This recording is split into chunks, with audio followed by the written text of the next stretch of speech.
from here. As we've done in the past 2 weeks with our speakers, if you have a question, please feel free to type it into the chat. I will be monitoring the chat this evening, and when we get to the Q&A segment of our time together, then I will look through the questions in the chat and may ask some of you to unmute to ask your questions. So from there, I'm running the technology tonight and fielding the questions, and Liz is going to introduce our speaker. Before you start, yes, Sandra.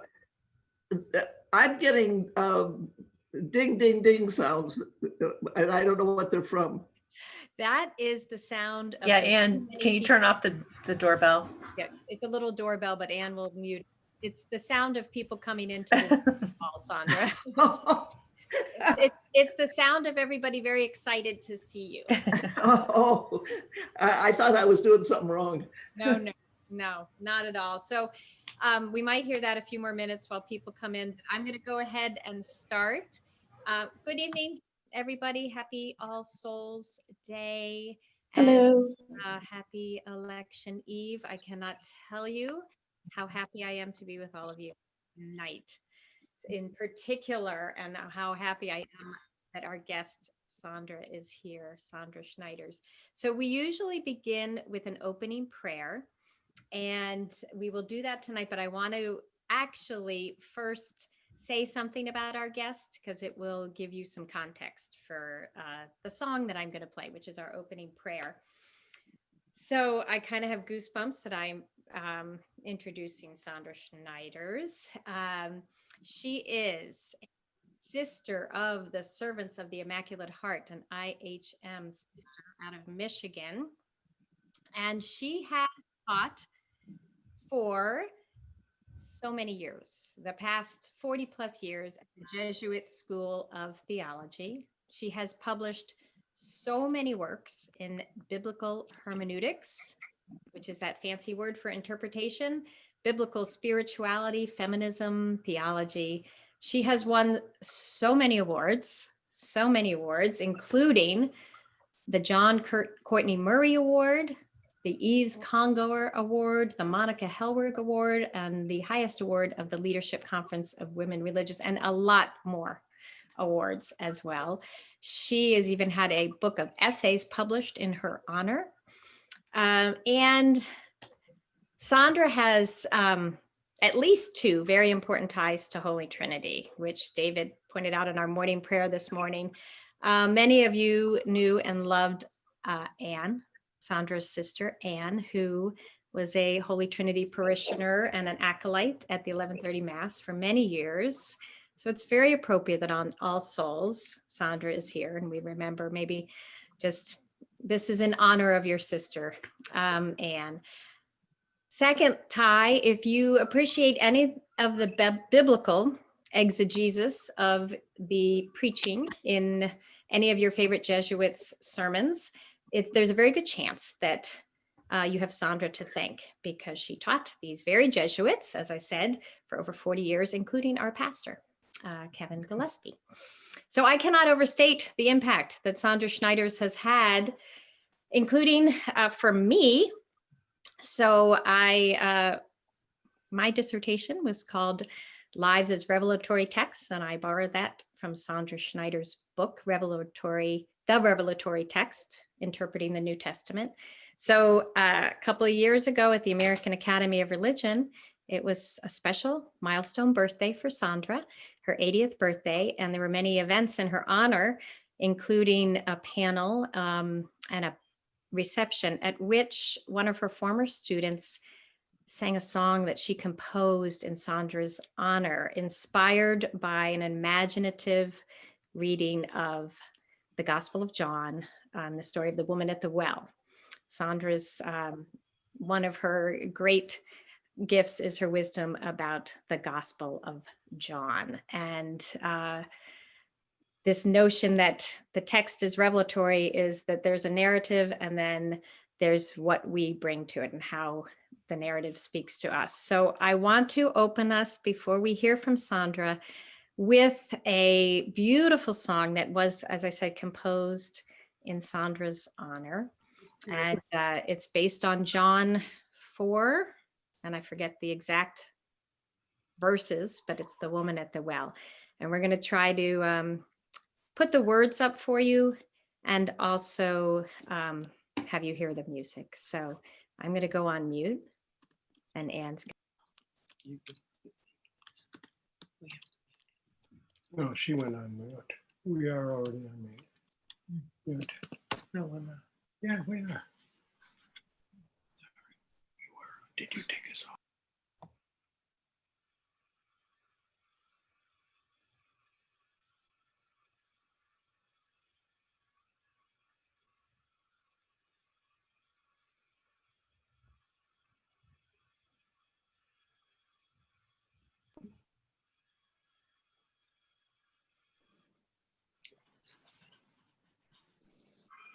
There's a thing in the chat.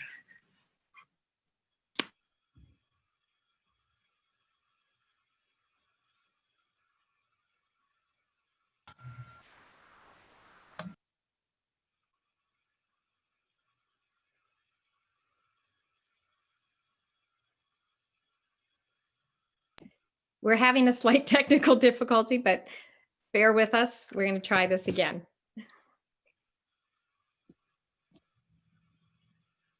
And Anne, you'll have to go off mute.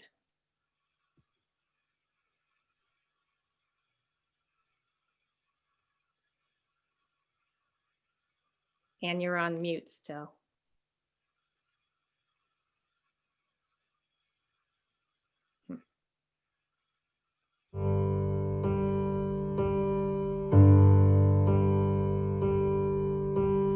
I am, you are, nameless, claimless still. You are, I am, shameless, faceless, if only you knew. You interrupt her and she interrupts you right back. You were tired, it was the 6th hour, the time and the place for eternity, life to make sense, the right kind of space for a scene. What is she doing here? Rabbi, you've got to eat. How dare you speak to me? How dare you cross the line that was drawn and still drawn? Give me something to drink. I am tired. It is the 6th hour, 'cause I am. You are. Nameless, claimless still. Believe me that you are. I am. Shameless, faceless, if only you knew. You have no bucket. She cut through the small talk and called you to honor an overdue covenant. One of those conversations that mark a world. One of those rare occasions where time stands still, and the truth that was claimed as their two worlds collide and change shape is she's more than a match for your mind. She can find her way through all the clues to your truth and your power, for now is the hour of I am. You are. Nameless, claimless still. Believe me that you are. I am. Shameless, faceless, if only you knew it. Only you knew it. Only you knew it.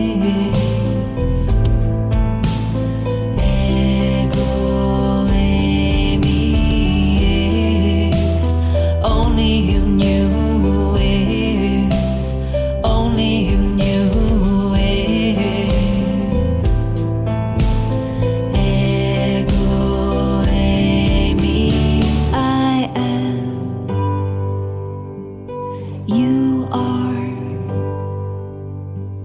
nameless, claimless still. You are, I am.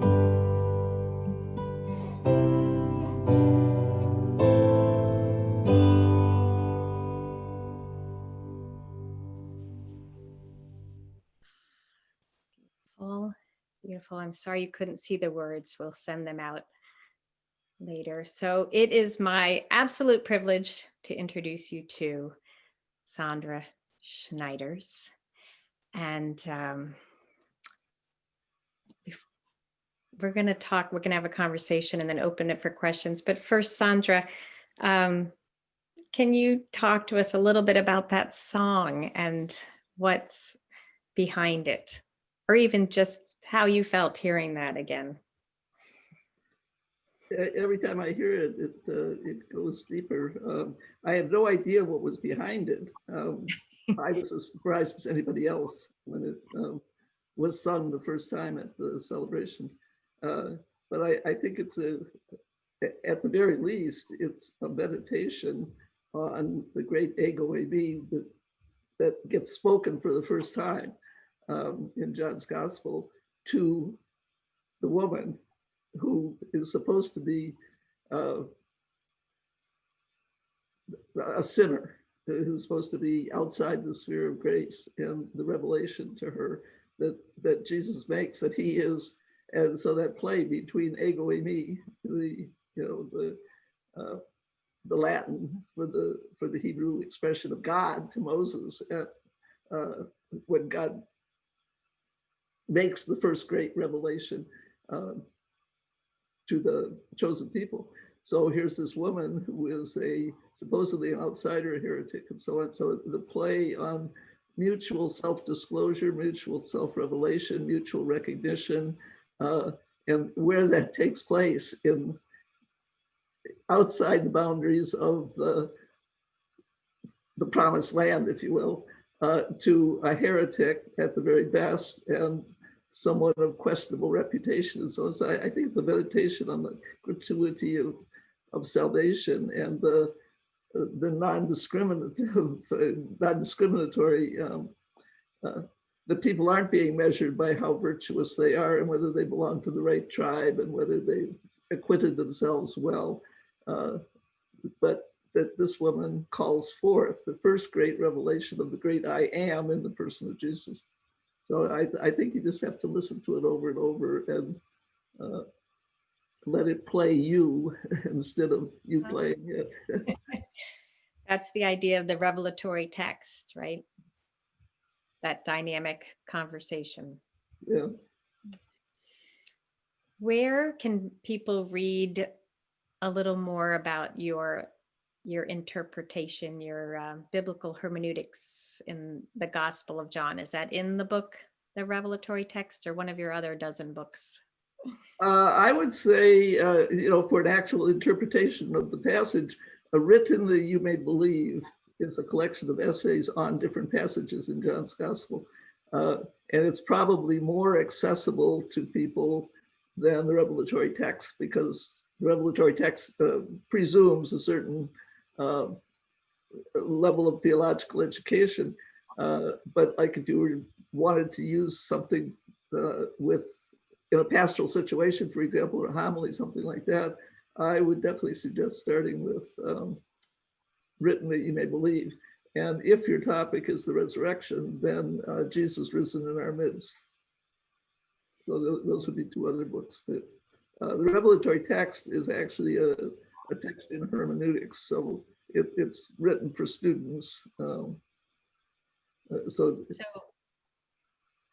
yeah, yes, I was one of those students who read it, and it had great impact on me. But speaking of a certain level of theological education, let's go back some, I don't know how many years, 50, 60.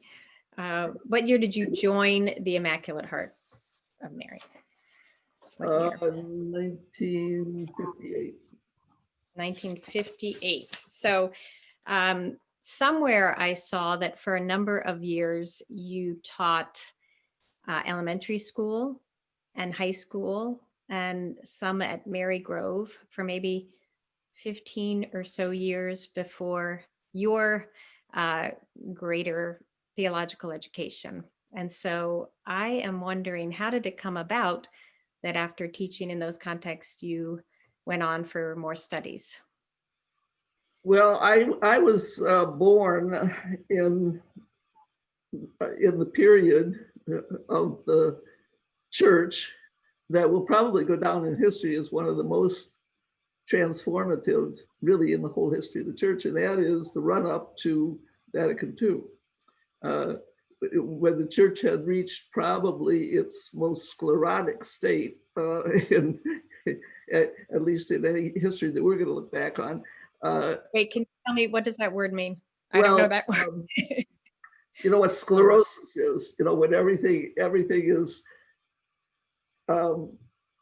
stiff and stuck, and Okay.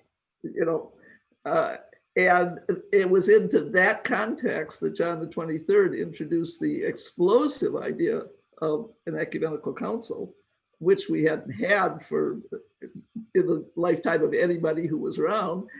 And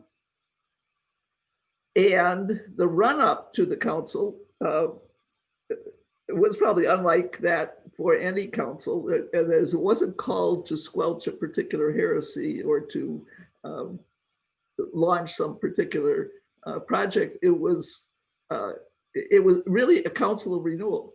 The brilliant insight of John the 23rd that the moment of sclerosis should be seized as the time to call the church to resurrection. And so the huge amount of preparation, theological preparation, the very best minds in the church were pressed into service to prepare.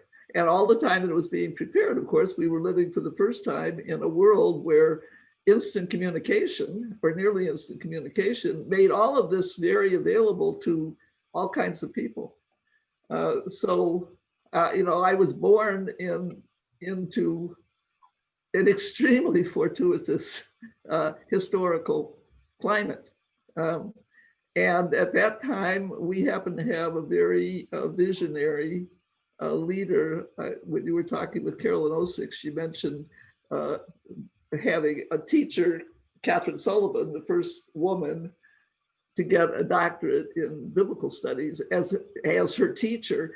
And we had a similar extraordinary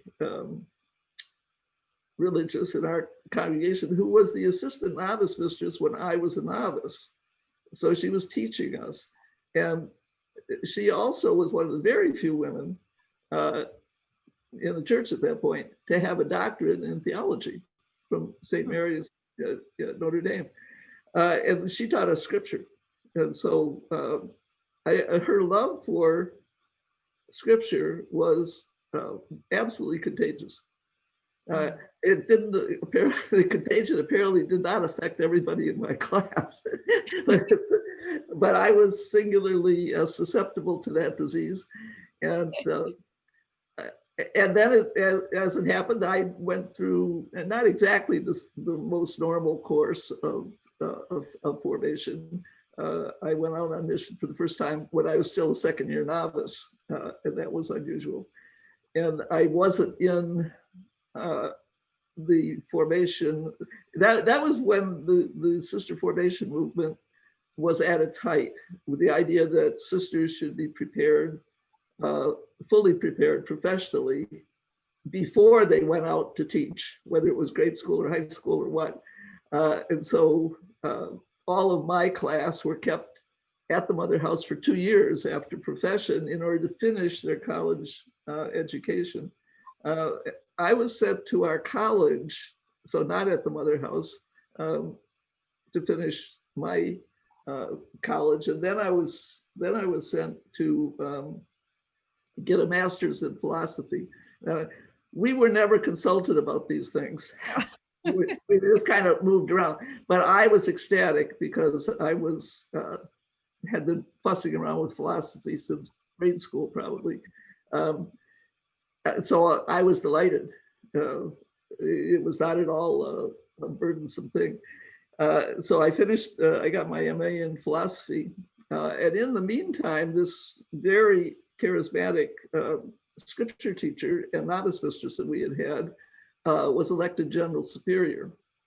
And she decided, so this was right after the council, that there should be a significant core of women religious who would have doctoral degrees in theology. In other words, that we would stop having to bring in father to teach all of our members, and thereby limiting them to whatever father happened to know.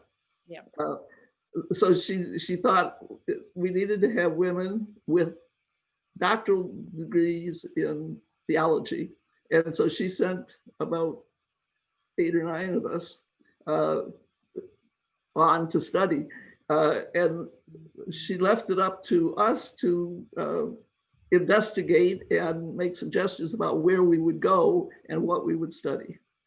And I picked Paris, the Institut Catholique in Paris, which was, the faculty was largely Pariti at the Ecumenical Council, who were just back from the council. Was one of those Yves Congar, was he French?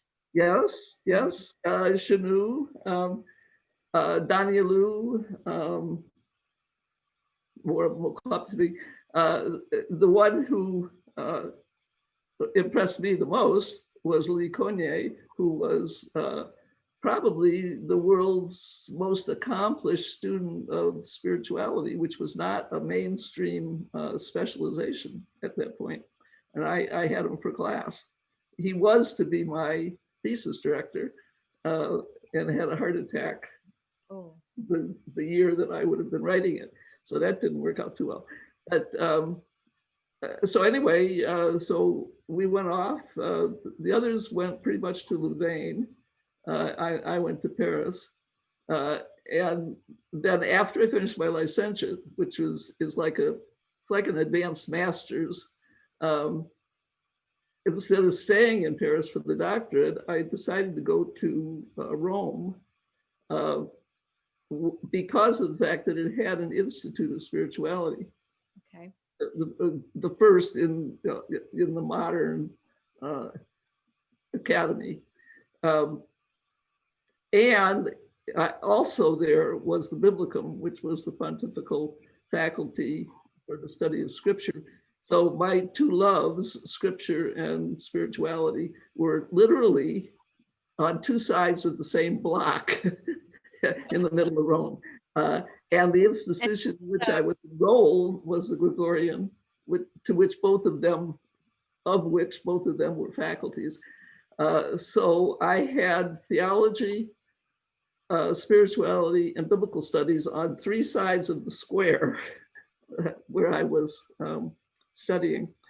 And I happened to fall into the hands of a Jesuit on the faculty of the Greg and on the faculty of the Institute of Spirituality, who was himself getting his doctorate in biblical studies.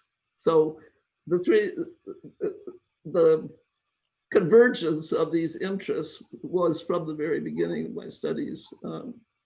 You were one of the first 2 women to receive an advanced degree, a doctorate from a pontifical institute, right? And did you find, were you,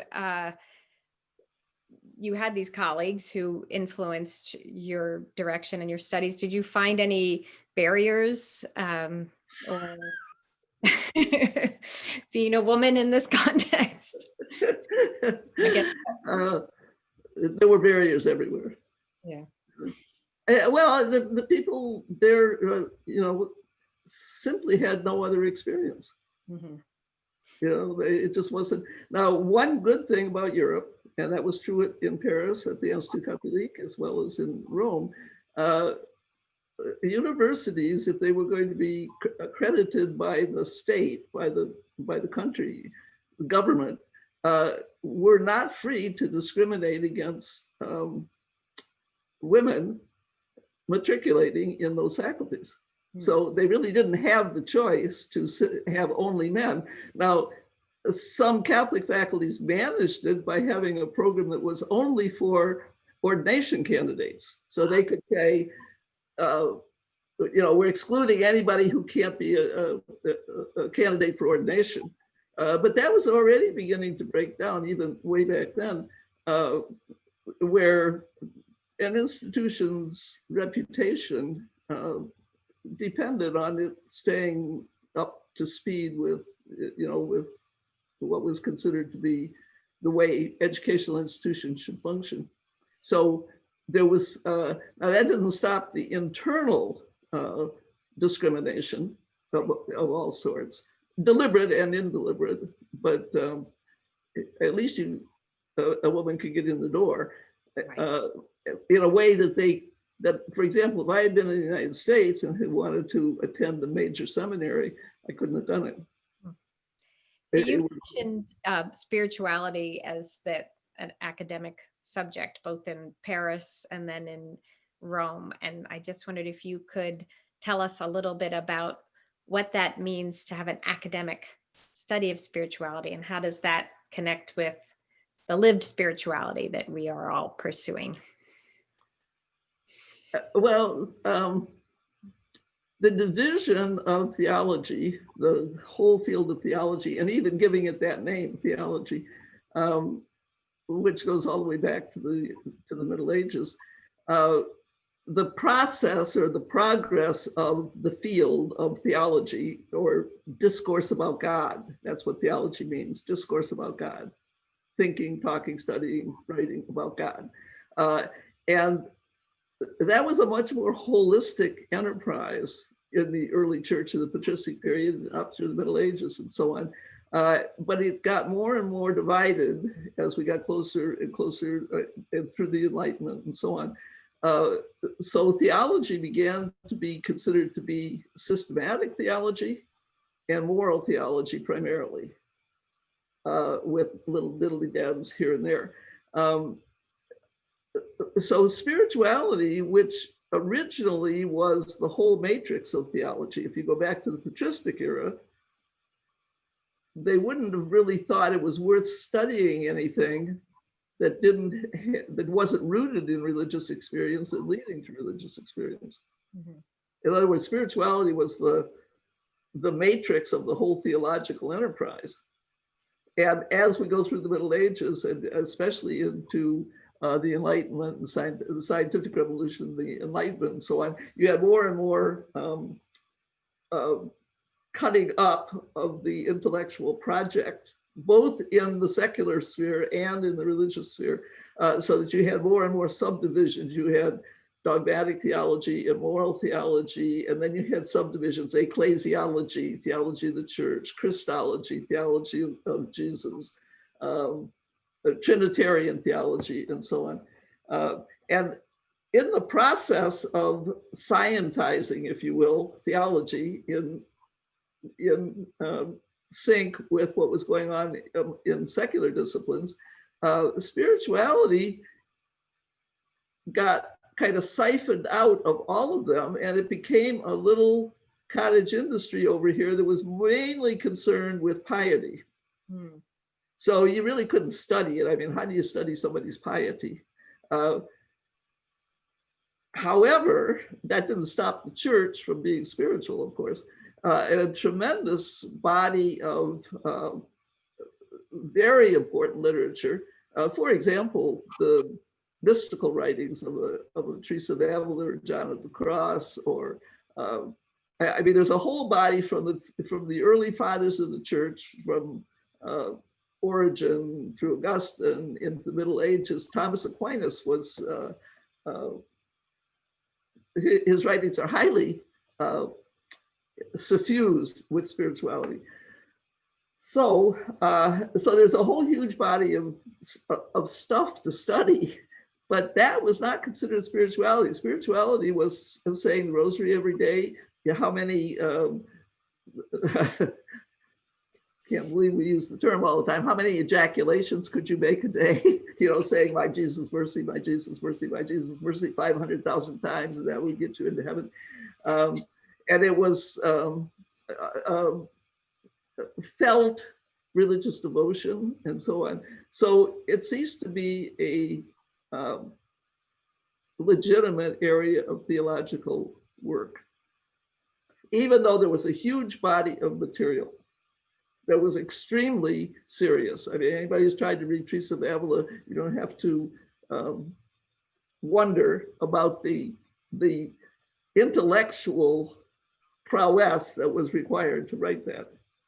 And the same with many, and starting with Augustine, and not starting with him, but passing by way of Augustine. So spirituality became a kind of kindergarten operation. And then you had serious theology, systematic theology, moral theology, and the subdivisions of systematics, Christology, ecclesiology, and so on. So that was theology. And then you had spirituality over here for the kiddies. And biblical studies in the Catholic experience, unfortunately, part of it being tied up with the Reformation and reaction against it and so on, biblical studies got reduced, I don't want to say entirely, but largely to being a kind of arsenal of proof texts to bolster up the arguments for things that were going on in systematic theology. So after you got the argument built by means of philosophy, and particularly Thomistic philosophy coming out of the Aristotelian, not out of the Platonic tradition, then you had to show that there was some basis for this in Scripture. And so texts got pulled out of context, but also out of their original function, their original purpose, and they became proof texts, what we call proof texts. So they were, after you figured out what God really meant, then you said, oh, and incidentally, you can find the proof that God thought of this by referring to this text. So biblical studies became a kind of handmaid, if you will, of theology. And spirituality was the pablum that distilled out of systematic theology for people who weren't capable of theology.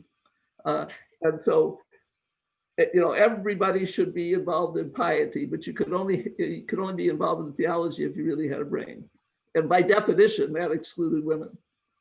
Okay, so what happened with Vatican II was it really, the germ of it was really the so-called return to the sources. And the sources were not Thomas Aquinas, Augustine, and Thomas Aquinas, and so on. The sources were Scripture.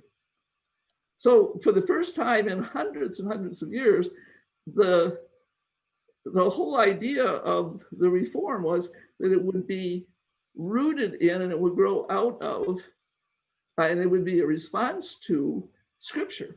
Well, so we needed a whole new theology of Scripture. We needed a whole new approach to exegesis. We had to go back, somebody had to go back and learn the original languages so they could read the real texts. And so we had a terrific explosion of interest in Scripture. And Sandra, yeah. I think I see you as one of those in the forefront, really, of bringing all of those disciplines back together, not so compartmentalized, the biblical spirituality, the study of spirituality, and being a theologian as well.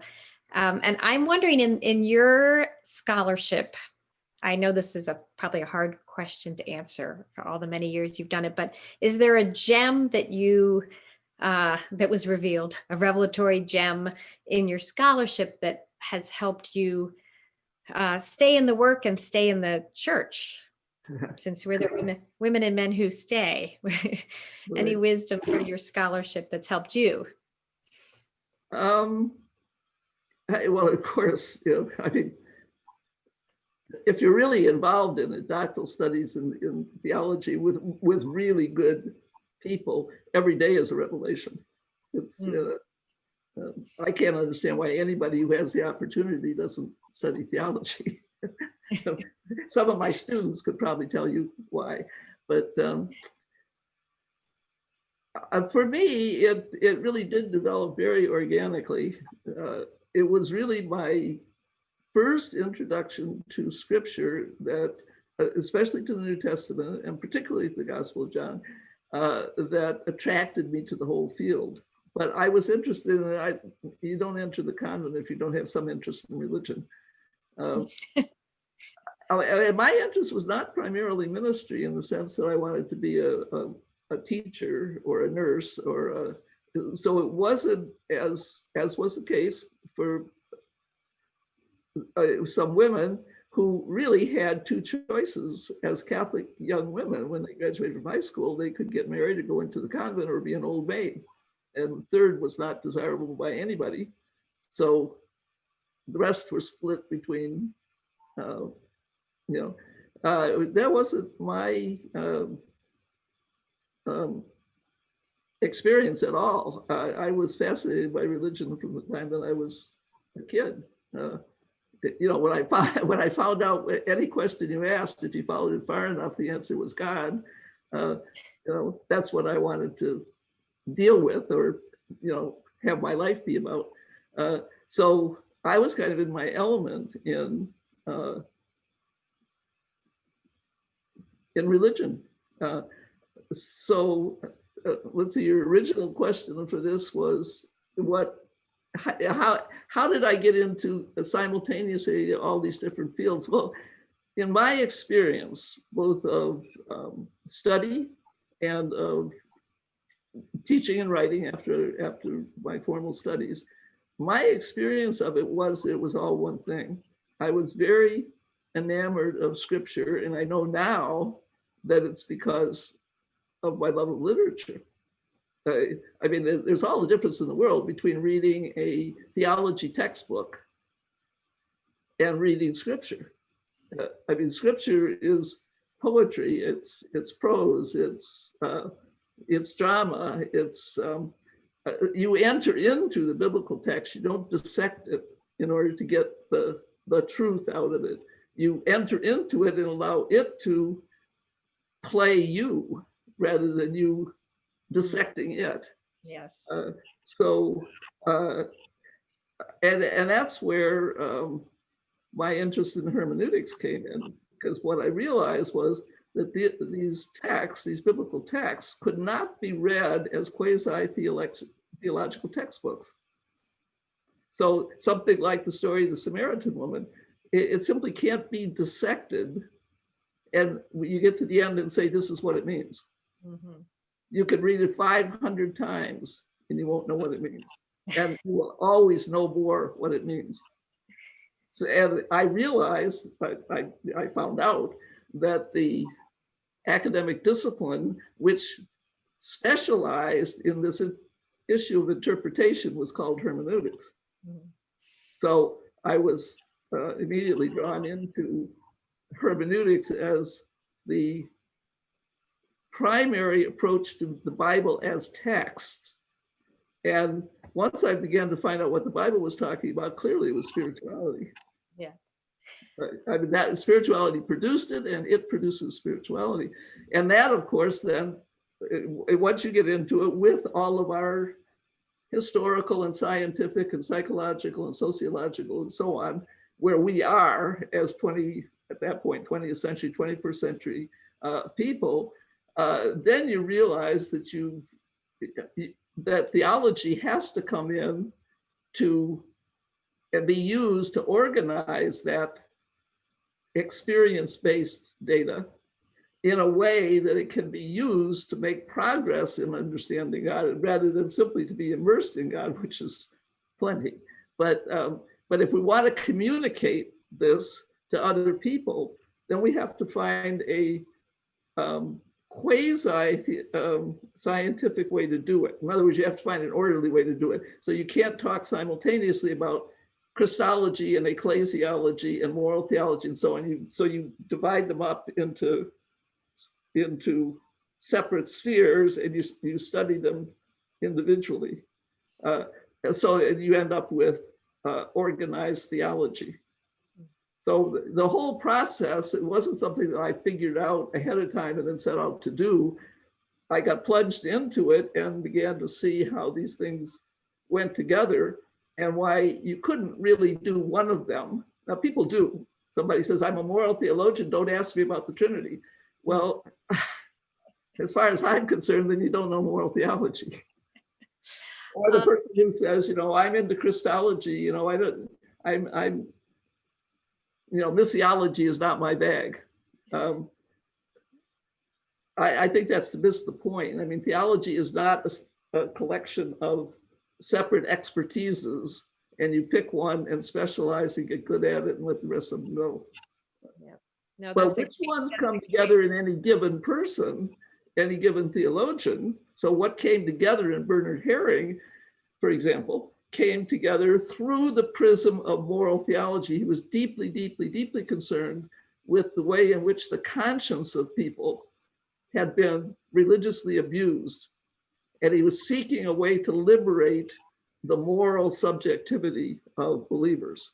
But that led him into scripture and systematic theology and Christology and all the rest of it. I came in through the door of scripture. Karl Rahner came in through the door of systematic theology. But what we began to see in this period after the council is this is one project and different people. So it's like medicine, maybe one science, but you have people who specialize in the brain and people who specialize in the heart and so on, but they have to work together. You can't say, I'm going to work on your heart. I don't care what happens to your brain. right. Well, that's a great holistic approach. I think you're an important reason that I think people are seeing theology in that more holistic way. I would love to talk to you all night. I want to give other people an opportunity to ask some questions. And so as we're talking, Anne will call upon people to ask Right. a question. Sure, or some of the questions are coming directly to me. So one question, Sandra, is if you were to put together a curriculum for a course on spirituality today, what would you want to see in that course? What would be on your syllabus? Well, I've had to do this many times. It would depend on who the people are. For example, are they all Christian or are they all in some branch of Christianity? And if they aren't, then you're going to take an interreligious approach to it. What level of theological education do they have? Are they, or education period? So are they college graduates or are they people without a college education? A parish group, for example, that includes a number of people who have not really been exposed to, or is it a group of seminarians? Now, the program that I've had the most experience with is the one that we built at the Graduate Theological Union, which was a doctoral program in Christian spirituality. So what got included in that, students had to do oral examinations in 5 different areas. So they had to work in the area of theology, history, the history of spirituality. They had to study one non-Christian spirituality, and not comparatively like, which is better. They had to actually enter into the spirituality of a non-Christian faith in order to experience the dynamics of spirituality outside the Christian tradition. They do history, theology. And they also had to do some experiential project. So it might be in the area of Christian spirit, social justice ministry, or it might be in the area of feminist experience or something, where they did some hands-on work with the spirituality of real living human beings to see how religious questions arise, how spirituality develops, and so on. So they had to do that at the comprehensive level before they went on to the dissertation level. So that's where I got involved in, what should go into the education of a person who's going to specialize in spirituality. Thank you. Someone else mentioned your book, New Wine, New Wineskins. Mhm. And wondering, what are the new wineskins for today? Well, that book was the first volume of my trilogy on the theology and spirituality of Catholic religious life. So the old wineskins, obviously it's taken from the biblical text. You don't put new wine in old wineskins, or the wineskins burst and you lose the wine and the skins at the same time. So it was written about the renewal that women's religious congregations in particular were undergoing in the aftermath of the council, and saying, it's not simply a matter of patching a few things up, that we really had to kind of go back to the drawing boards, biblical, theological, pastoral, and so on, and see what the life as a container of an individual's life should be today. So that's really where that came from. So I was looking at the interpretation of the vows, the understanding of vocation, notions of perseverance, the integralness of ministry to religious life, the role of prayer, and so on. So as re-looking at religious life from a post-conciliar perspective, and fundamentally a biblical perspective. So Liz, do you want to ask your question? Yeah, well, I wanted to ask, Sandra, you taught Jesuit seminarians for 43, 44 years. You're still emerita at the Jesuit Theological Union, or School of Theology. When did you start calling yourself a feminist theologian, and how has that been received by your generations of students? Gone on to be our Jesuit. Is one of my students here? Did you say? You should ask him. Well, actually, I see his name. Kevin, are you on? I'd love to hear your experience of being taught by Sandra. Well, very inspiring, and it's a privilege to be with Sandra again. To think beyond one's gender, to think beyond the critical questions and how to ask a question. And as Sandra was talking about, scriptural hermeneutics, the different ways text could be interpreted, and to open our eyes to see, do you see the bias? Do you see the prejudice? Do you see the hidden voices of women, such as the woman at the well?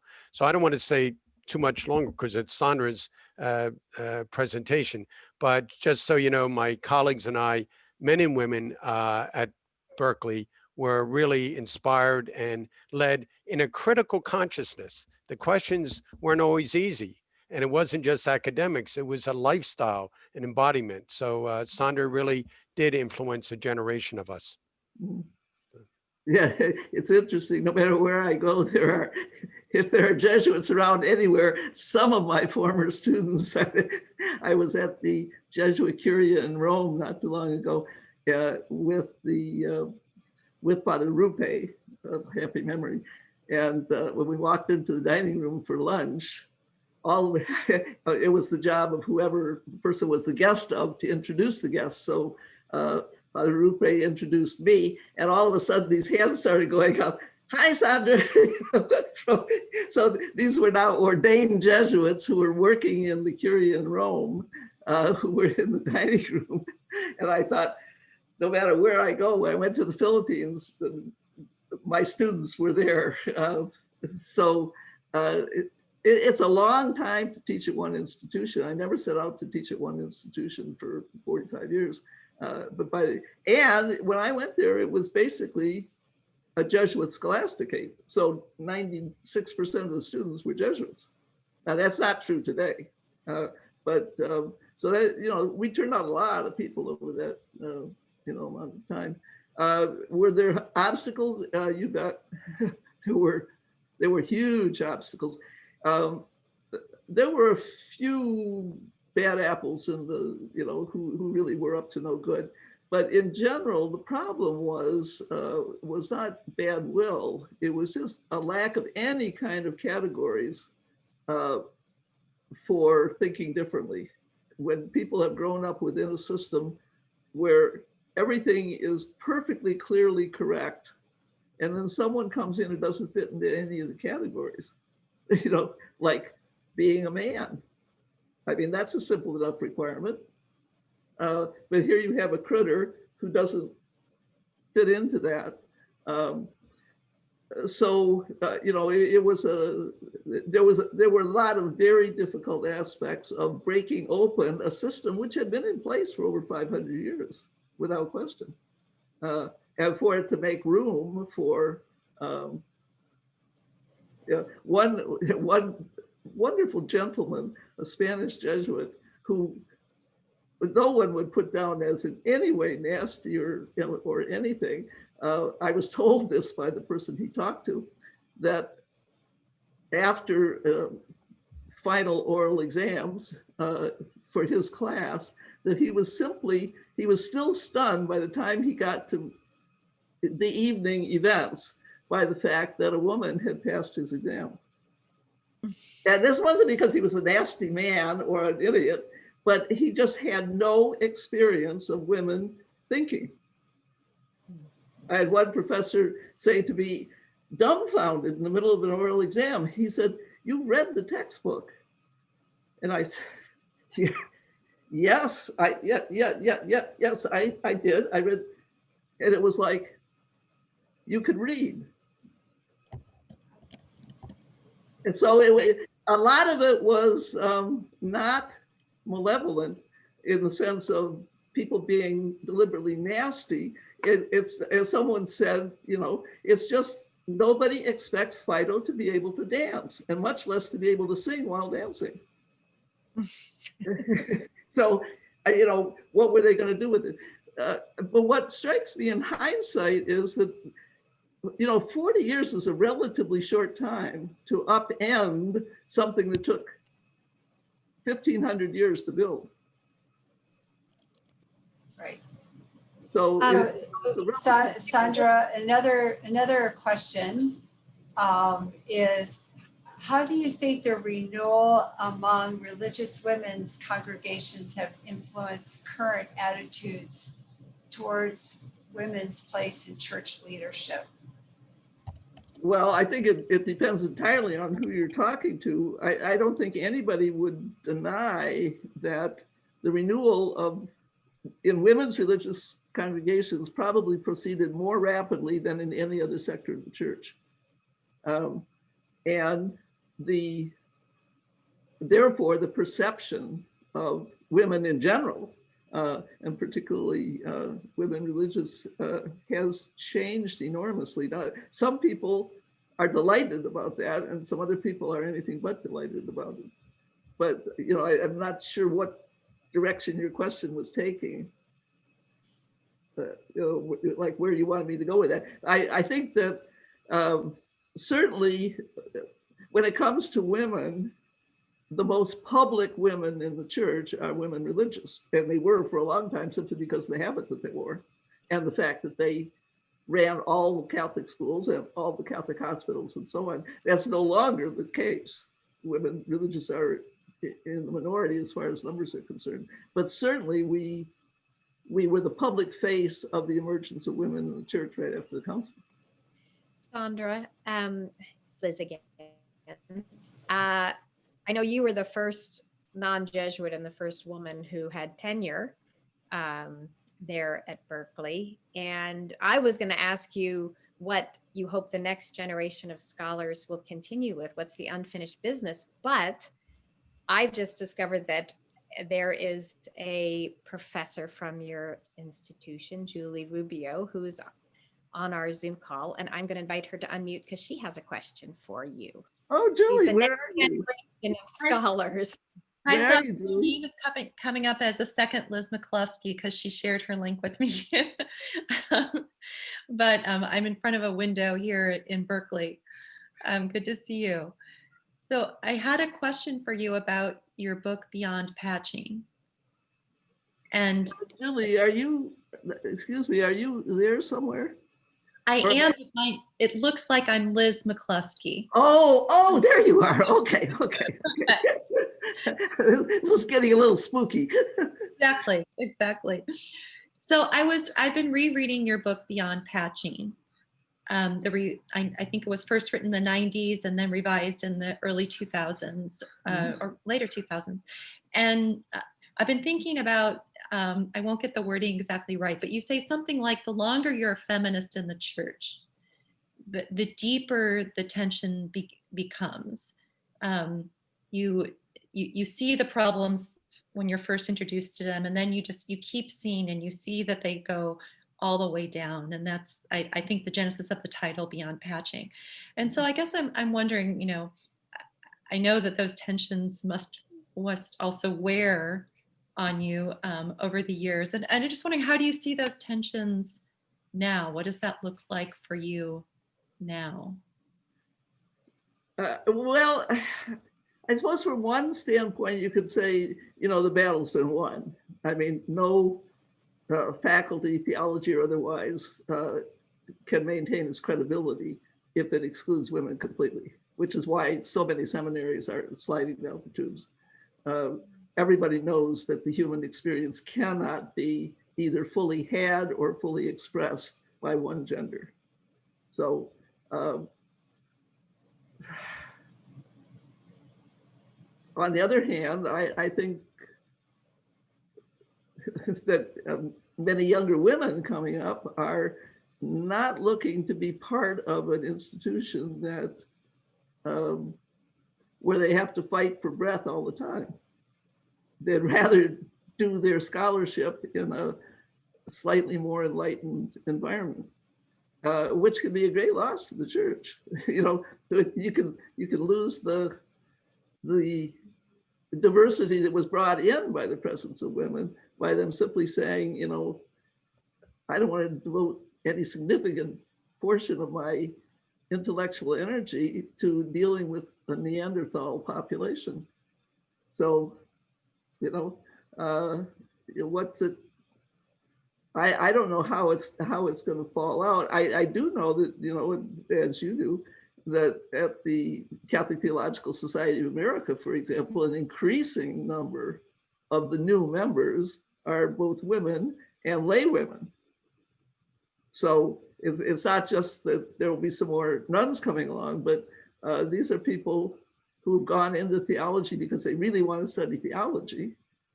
And they're really not asking permission from the people who think they're in charge. You yourself are a good example. I don't know that I don't know how you perceive it, but the idea that women do theology by permission of men, as long as they do it the way men would like to have it done, I think is simply passé. Thank you, Sandra. Thank you, Julie, and welcome. So Jane, would you like to unmute and ask your question? Yeah, hi, thank you for your words of wisdom tonight. I'm thrilled to hear from you. Yeah, so I have 3 daughters who are ages 19, 21, and 23, and they see, like you're talking about, no place for themselves in an institution that won't even let them rise to a normal level of leadership. And so as a mother, I feel at a loss for how to, I know they'll find their path, but it's, I just kind of wonder what you say to these young students or middle-aged students like myself who maybe find a call but know where to go with it. What's, from your experience, what would you suggest? Yeah, it's a real conundrum. People always assume that I'm all in favor of the ordination of women. And I am extremely ambivalent about it. As I say, you know, throwing a goldfish into a tank of sharks is not the way to convert the sharks. It's a way to lose your goldfish. So, you know, I think there are some institutions that can get to the point where, as it were, converting them from the inside out is really not going to work. But the problem with, for me, the whole argument over the ordination of women is extremely complex because attaining the objective of having women ordained would also underwrite the presuppositions that that is a position of power. And therefore, everyone should have access to it. So in other words, it would underwrite a bad theology of ordination. On the other hand, excluding people from anything that is the legitimate area of participation in whatever organization they belong to is, it's unjust in the first place, but in this case, it's extremely counterproductive since the ministerial gifts of women are so well proven, even in comparison with ordained ministry, that excluding them is self-defeating, it's destructive behavior, and it's also discriminatory. So it really is the classic catch-22. And I don't see any, and this is my private opinion, I'm not giving you a theological opinion. My private opinion is that what has to happen is the dismantling of the system. And that it has to be rebuilt from the ground up. I mean, there are some things that simply lose their validity because of historical developments. So the way that we put people through school nowadays is very different from the way we put people through school with a little red schoolhouse in the village. We just don't do it that way anymore. So I think the whole understanding of ministry has to, current theologically grounded, biblically based understanding of ministry, which is very far from being institutionalized in what we now call the clerical arrangement, the hierarchical arrangement. And so at a certain point, an institution can simply become moribund to the extent that you have to rebuild it from the ground up.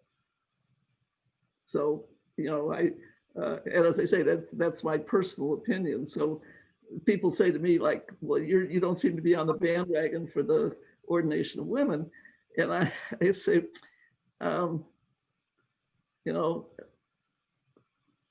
it's kind of like saying that my commitment to racial justice in this country has to begin with the desegregation of grocery stores.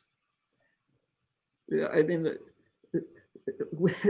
the approach I think has to be more radical than what we're currently looking at, to put women into a situation which in so many ways is dysfunctional.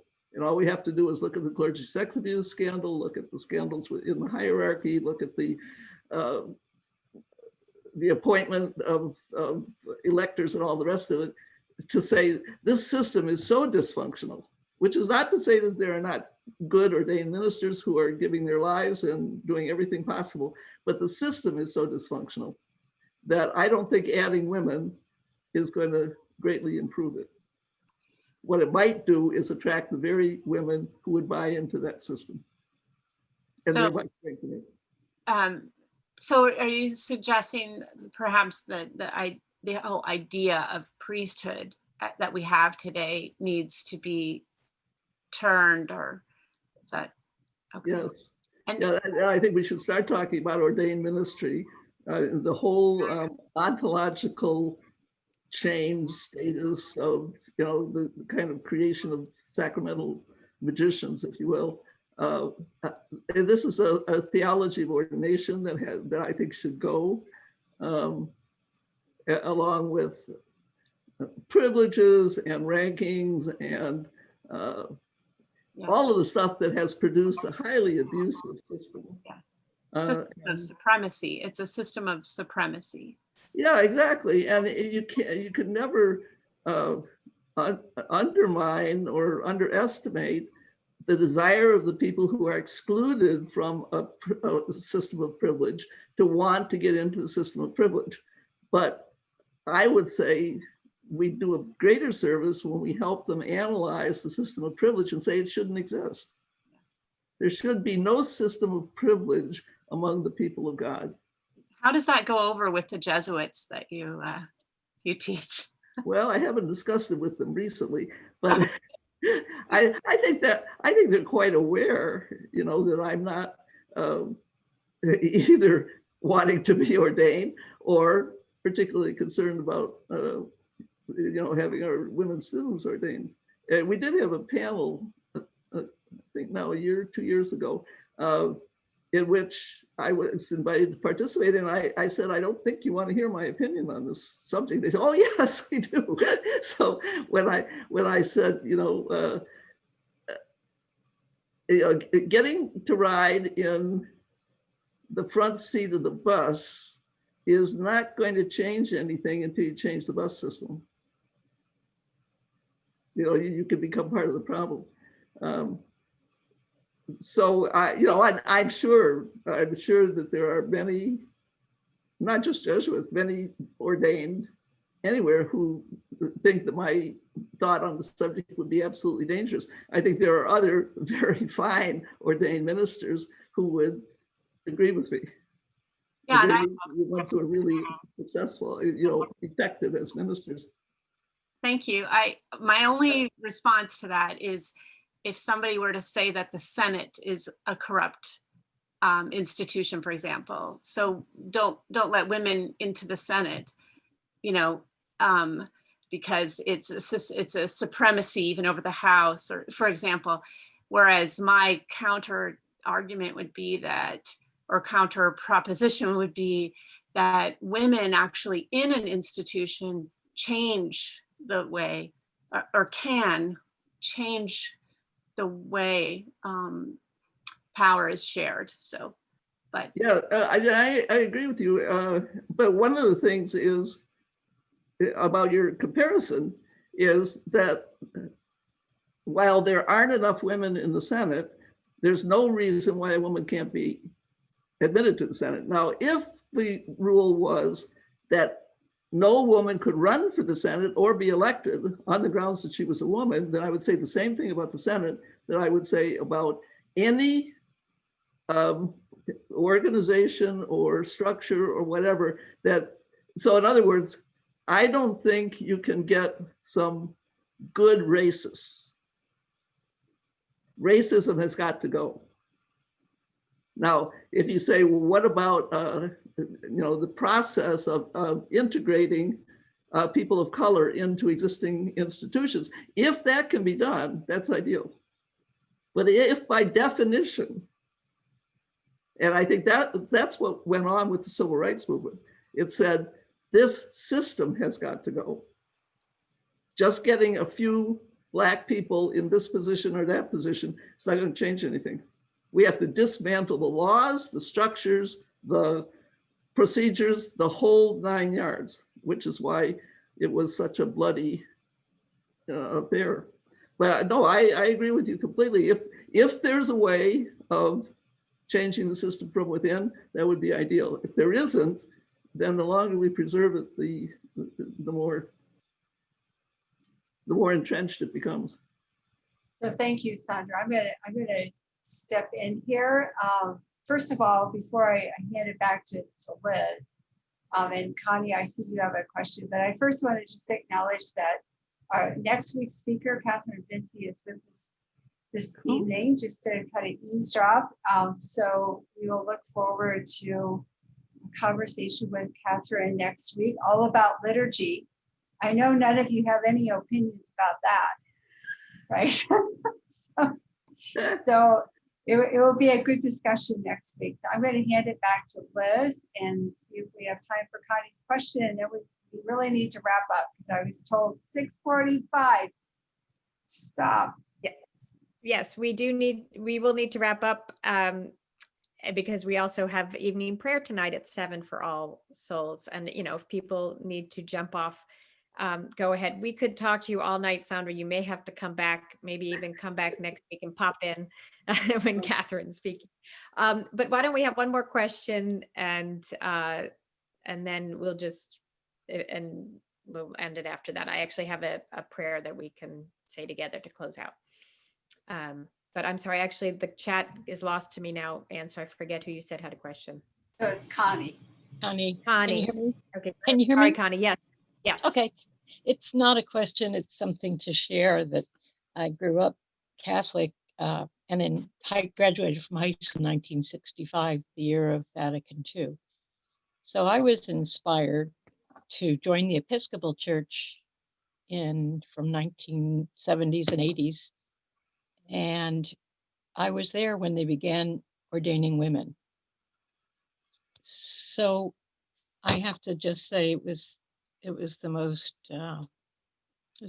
it was the most touching thing. I often think I felt like maybe a Black person might have felt when Obama was made president. So I knew many of them, and I knew a few who became bishops. I don't have any conclusions except they had to become like the men we knew, and they had to run churches, and it took certain administrative skills and learning about power.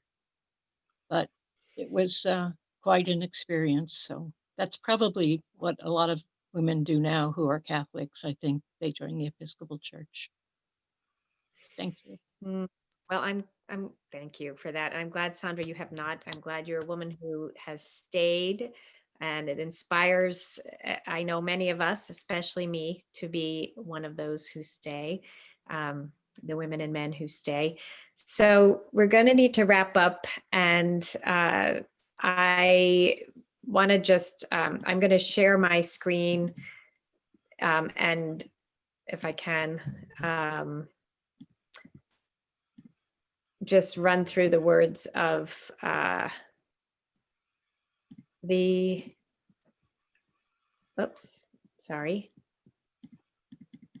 of the song you heard. And I will send this out to you.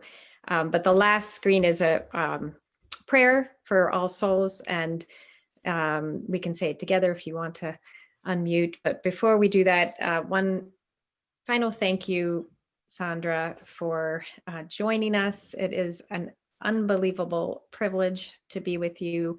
And I know you were going to be with us in person back in March. We had to cancel at the very last minute. So I'm grateful that you came, and I hope you'll join us again. Thank you very much. Thank you for inviting me. It's a pleasure to be with you. You're wonderful. I'm going to send out this to you, all of you, so you'll have the words. But oh, these are great. These are great pictures. yeah. So go ahead, Sandra. If you have the last word, and then we'll. Well, I don't have any last word except to say I think what you're doing is wonderful, getting people of diverse backgrounds and experiences together to really talk seriously about theological and spiritual issues in the church, and at a level that is not always at the beginner's level. So I congratulate you on the idea and the way it's carried out, and I'm very honored to have been invited to participate. Thank you. Good night, everybody. We may see you in a few minutes at the All Souls Evening Prayer. Join us next week, and we'll have another series sometime in the winter. God bless. Thanks. Thank you. Thank you.